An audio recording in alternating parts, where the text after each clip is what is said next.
Good afternoon, this is Jeff with Sewer Tech Northwest. We're at 1311 Otter Lane here in Oregon City. I describe everything as if you are standing in the street, facing the front of the house. So from that orientation here, the line exits out the back of the house, but about, if you were to work your way from basically the back left corner in across the back, we're only maybe 5 feet in from that corner. Big 4-inch cast iron clean out. Cannot miss it. This will be our point of access. We're going to check the overall condition and serviceability of the sanitary sewer line.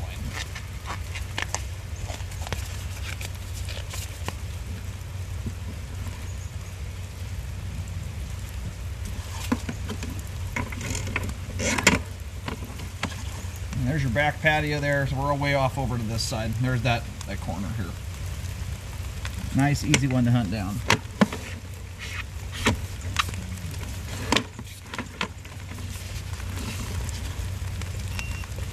Alright, makes an immediate turn as we drop in here. Now we're kind of heading to the right across the back of the property right now. Plowing through a little bit of debris here.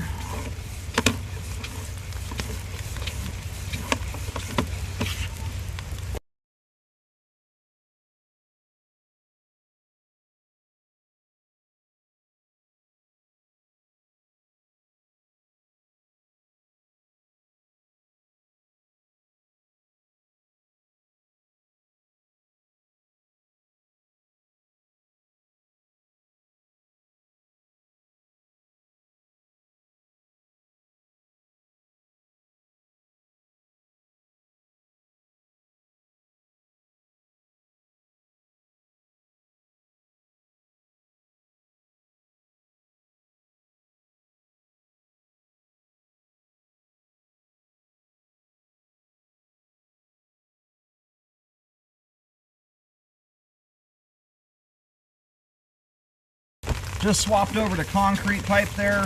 Appears to still be 4-inch diameter. And there is what appears to be the main lateral. Now I was hoping it was going to go a little bit different direction here and end up with an even shorter line. It looks like it terminates at the right side property line. So anyway, from a flow standpoint, line's functioning reasonably well. We're going to go over some stuff as we come back in. I noticed throughout the cast iron there, looked like there was a few earthworms in the line. We'll go over the significance of that. As it sits right now, nothing that's affecting functionality, but the only way that those little guys get in there, generally speaking, is due to either, pinholes that are forming in the pipe, sometimes bigger than that, and or the pipe joints where they can wear out.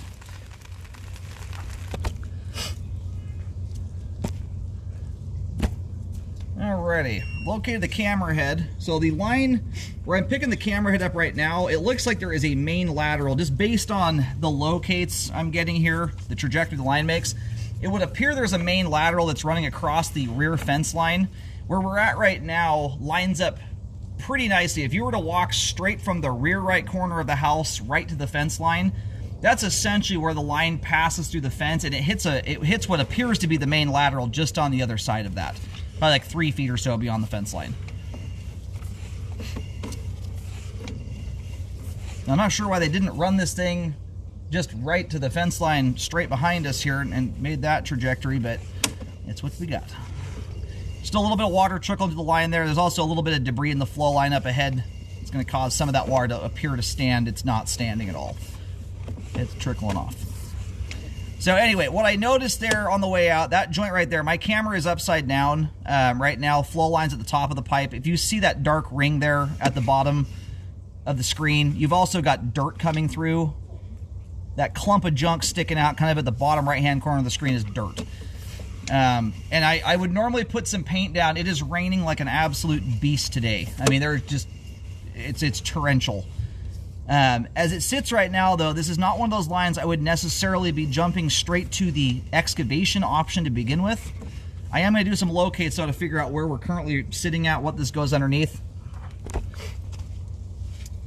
Well, this is a hard one. The fence line makes it a little tricky here just to navigate efficiently, but where we're at right now is just before the fence line. We're sitting just on the other side of it, so the line kind of runs, it turns right here and runs through the fence line at a bit of an angle. So given that, the main lateral here may not actually be running across that rear fence line. It might be cutting between, you know, the right side of this house and the neighbor to the right of this one, and coming from the neighbors behind.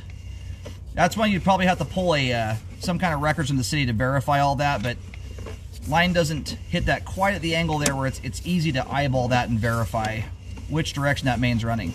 But I would indeed just check to see. You likely have some kind of easement in place. Anyway, it's hard to see right now. There's an earthworm on the right side of the screen right now. There was a couple of them we saw as we advanced out.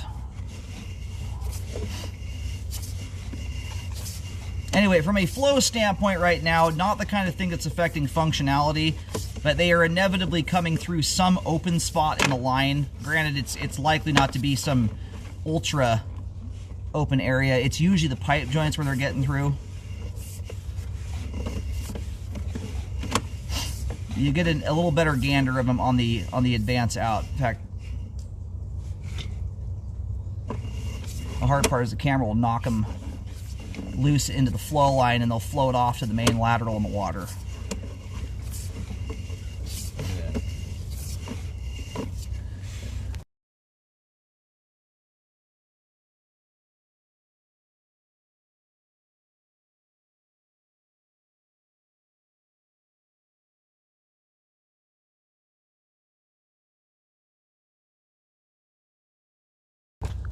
There's one of the little guys there on the left side up ahead. About mid-span going up the sidewall of the pipe, and he's moving right now. Anyway, I think my camera knocked a bunch of them loose. I counted, I think, 3 or 4 of them on the advance out, and I believe all of them were in the cast iron. You've got a big hunk of junk here on the line. It looks like someone flushed some wipes or a rag down the sewer line. So at the very least, I'd recommend cleaning. You've also got some pretty good chunks of rust scale there. And if you were to hydrojet this thing, and if you do that, you want to do it very thoroughly, and that is something they will automatically do if you do something like a trenchless epoxy liner, which is what I would suggest in this case. If you're going to do an update at all on it, I would recommend a liner. As it sits right now, the line has good slope and grade. Sorry, I'm pushing back out here just to get one more locate really quick. But when I located right around the fence line, I was getting it almost 6 feet deep, something like 5 foot 10 inches.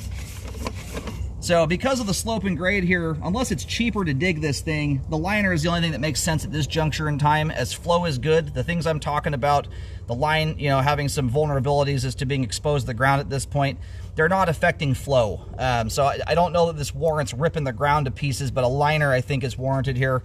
If not now, I would at least hydrojet the line, clean it out thoroughly, and include a rescope to ensure no rust piles are being left behind.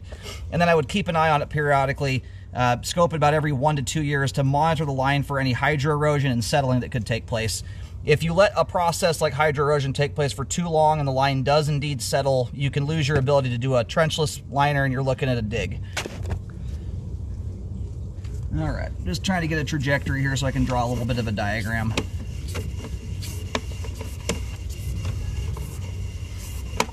Anyway, at the least, the line could use a hydrojet to descale it, get the buildup out of it.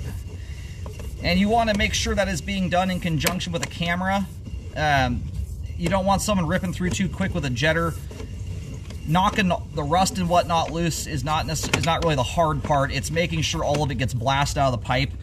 So you want to make sure that's being done with someone who has a camera system, and you want it rescoped afterwards. Again, make sure it's clean and clear, but also it gives you a little better view of the bare metal without the rust on it.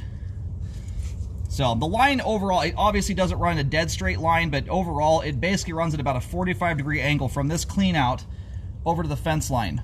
So it kind of just barely starts skirting around where the patio is. I think cuts under just a little bit of it. And then right near the fence line, the line turns and straightens out a little bit, and it hits the main. I think the main is running up and down or between the right side of the property and coming from back here is my assumption. So, as we sit here today, the line, you know, if you subtract the big lump of wipes or rags from the pipe, The line very much has adequate flow, good slope and grade, no standing water as it sits anywhere in the line unless there's debris sitting there. But I would recommend an epoxy liner on this, as I can tell with just the earthworms alone that I saw on the way out there. Inevitably, you've got some spots in the line where you've got some exposure to the ground. With all the rust and everything you get in cast iron, it can be hard to see those. When you've jetted the line out, sometimes you can get a better gander of it, but they're not always super obvious. Worms can weasel through some spaces that are pretty remarkable. But it's kind of the beginning stages of the line opening up. So if not updated now, I would rescope every 1 to 2 years. I wouldn't wait any longer than that to monitor the line for any settling issues that can occur.